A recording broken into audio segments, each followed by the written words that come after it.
Bii manandot. Maglitsun tawag ulos baboy. Pista sa hamo. Sa Bohol ug sa Leyte. Birthday po sa duwa ka maong.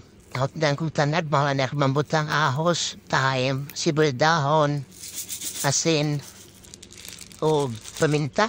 Ay butante ani mga andot is lami nila pagkaluto. O brown na niyan panay pagkagumkum.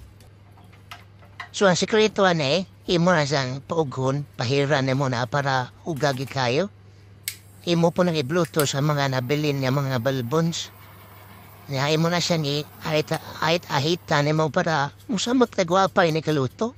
Kunda tuslak-duslako na kung nasyan ka ng iyang panit para musamot ug kagumkom. Akong sekreto ako ni pahiran ng tuyog oyster sauce. Tibok niyang naong. Do ka oras 180 Celsius oven.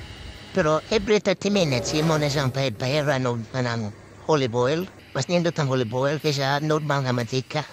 Imo po na siyang ituyok-tuyokon para maiben ang iyang pagka-brown. Ato nga, after 2 hours, imo na siyang i-increase og 220 for another 30 minutes. So, mo na sa resulta after 2.5 hours. Nambigay ang pagka-brown, no? Kagumkum kayo ni.